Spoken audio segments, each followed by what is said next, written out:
Hello, friends, and welcome back to another round of tea time. Buckle up, enjoy the ride with me, because who knows where this one's going today. I didn't really know what I wanted to talk about today. I thought, and we still might get there, is this idea of the I am presence and its importance in, that foundational aspect of being. We look throughout tradition and look through cultures across the world, and there is this common thread between all of them that state the beginning of creation was the I am. The I am essence permeates through the universe to remind us of our divine essence, our divine being that exists right here within us. And it's not like some esoteric thought. It is a vibrational imprint of the beginning of creation that exists within us. We are the universe expressing itself.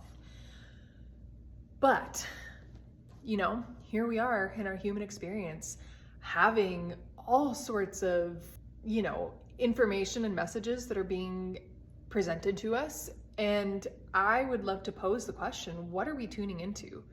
What is it that we are tuning our attention and our consciousness into? Are we embodying the resonance, the frequency of division, fear, chaos, destruction? Those imprints of the predatory forces that have landed within our cellular memory? Are we going to continue to hold that as our truth? Or are we going to begin to strip all of this illusion away from us to integrate us back into our truest self, which is the I am?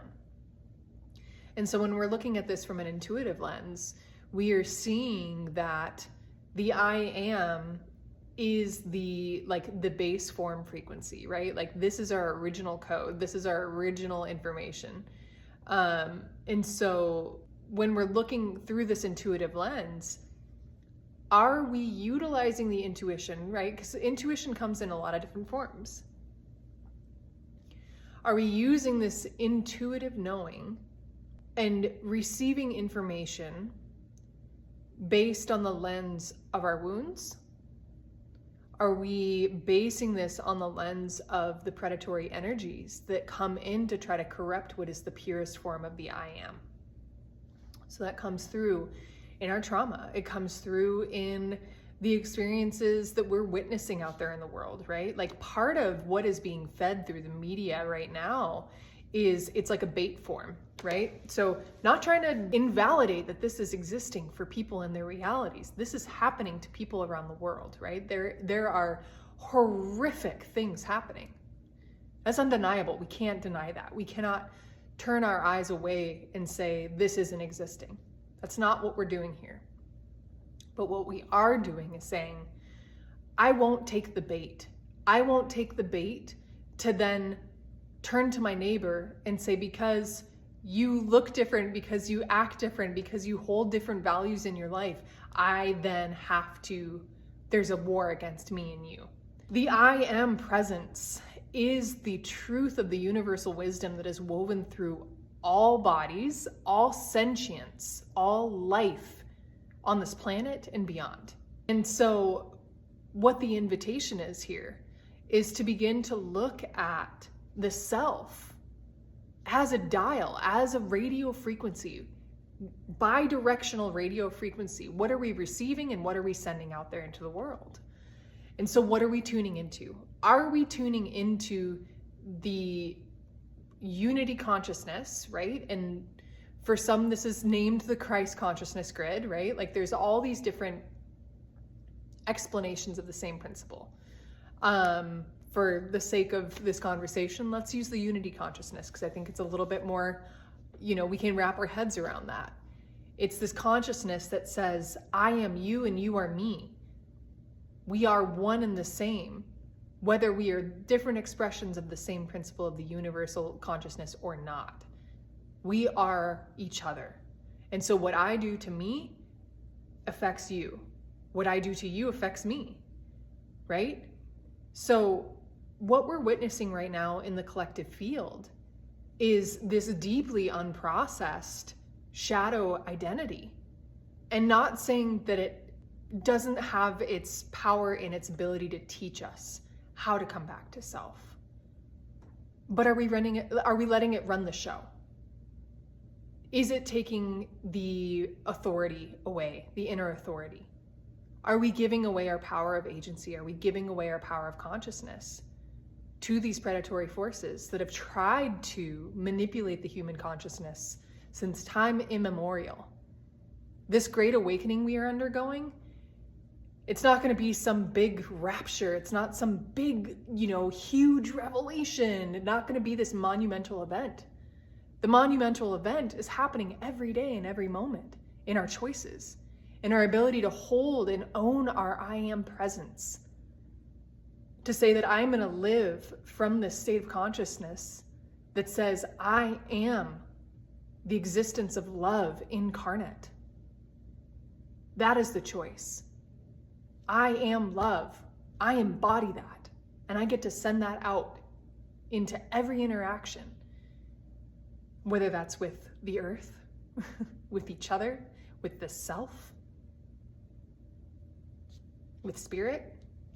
What we are being asked to do here is not rupture and tear down these systems. It's to change the system within.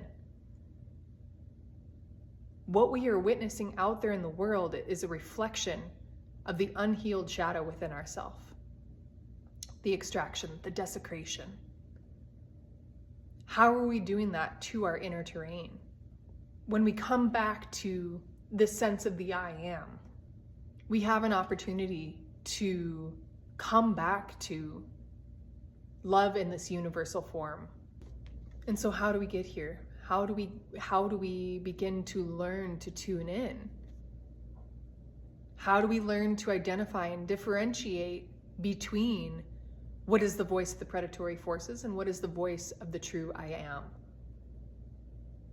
And it takes some sloughing off, clearing of the lens of our perception, recognition, acknowledgement, responsibility, and accountability. Are we responding or are we reacting to the world? Are we giving ourselves the chance to face ourselves? To recognize that this outer manifestation will only be changed and healed when we begin to heal this. And so that takes a tremendous amount of responsibility to sit with and face yourself. And it doesn't have to be something so scary. When we do this in community, when we do this in witness of one another, when we're able to show up raw and open and vulnerable with another, to say, this is where I am right now. I'm a hot mess. Bring it in. Let's shower each other in this love, let's witness each other. Let's witness each other in our mess. Let's witness ourselves in our mess. Because nothing is going to change out here until we change what's in here. And so why is this I am presence so important right now? Because it brings us back to that core seed of our consciousness, of spirit made manifest. The I am is the original vibration of creation, that divine spark that lives within each and every one of us. And it carries the codes of that unity. The integration of the shadow and the true selves. It holds us in the deepest forms of love. And so can we allow ourselves to sit in that and to learn that true voice